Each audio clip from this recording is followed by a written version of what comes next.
운전을 하시는 분들이나 교수석을 타고 가다가 어이없는 경험을 하신 적이 있으신가요? 예를 들면 자동차 문을 열었는데 갑자기 뒤에서 자전거와 부딪혀서 100% 운전자 과실이라든지, 아니면 일반 주차장에 주차를 했는데 타이어가 장애인 주차구역의 금을 살짝 밟았다는 이유로 과태료가 날라온다라는 경험 등 말이죠.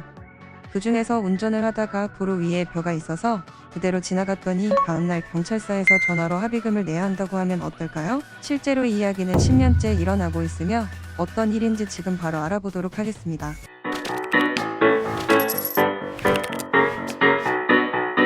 매년 10월 말이 되면 농작물 수확철이 되면서 농부들의 손길은 바빠지고 있는데요. 그러다 보니 많은 농민들이 일손 부족으로 어려움을 겪고 있기도 합니다.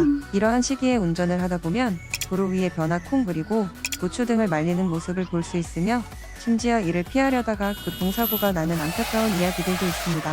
무엇보다 황당한 건 도로 위에 벼를 밟았다는 이유로 합의금을 내라는 것이 제일 어이가 없을 텐데요. 실제로 이 문제는 놀랍게도 생각보다 많은 운전자들이 꾸준하게 겪고 있습니다. 충북 청주에서 경기도 안성으로 출퇴근을 하는 직장인 A씨는 지난 10월 18일 오후 7시 30분에 퇴근을 하고 차에 올라탔는데요. 가로등 하나 없는 왕복 2차로 도로를 지나던 중 갑자기 차의 속도가 급격하게 줄어들었고 페달을 아무리 밟아도 차는 앞으로 나가지 않았는데요. 어찌된 일인지 차에서 내려 확인을 해보니 차바퀴에 비닐과 천막이 뭉텅이로 휘감겨 있었던 것입니다.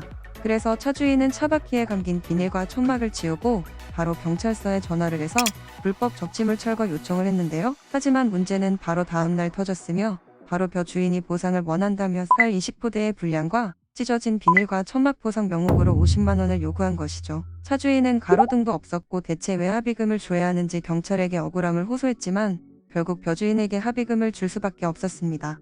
이 소식에 대한 여론의 반응을 알아보겠습니다.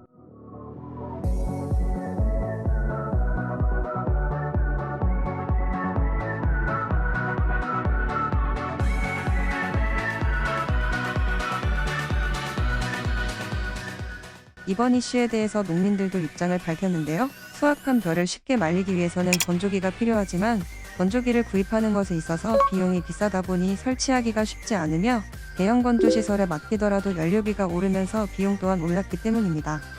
이와 동시에 공공청사나 폐교를 건조 공간으로 빌려줬으면 하는 입장을 밝혔죠. 실제로 이 문제는 과거부터 지금까지 계속 이야기가 나오고 있는데요. 무려 10년 전부터 공식적으로 언론화가 되었으며, 현재 현행법은 누구든지 교통에 방해될 만한 물건을 도로에 함부로 내버려둬서는 안 된다고 규정하지만 벼를 도로 위에 말리는 것은 사라지고 있지 않습니다. 또한 보험 처리를 하더라도 전방주시 의무를 다하지 않아 농작물을 훼손했다는 이유로 운전자에게 일정 과실 비율을 적용하며 법적 소송을 하더라도 시간과 비용을 생각하면 운전자 입장에서 득이 될 것은 없죠. 한편 한국교통안전공단에서는 매년 등장하는 도로 위 벼 말리기 이슈에 대해 엄연한 불법이면서도 행정기관은 관행상 단속을 하지 않고 있다며 지적했는데요. 뿐만 아니라 농번기 지자체 단위로 대책을 강구할 필요가 있다며 입장을 밝혔습니다. 그래서 이러한 문제를 실제로 겪은 운전자들은 시골길 말고 조금 멀리 돌더라도 큰 길로만 다니고 있다고 하네요. 오늘 알아본 알뜰 상식에 대한 여러분들의 생각은 어떤가요? 그럼 또 다른 이야기로 찾아뵙겠습니다.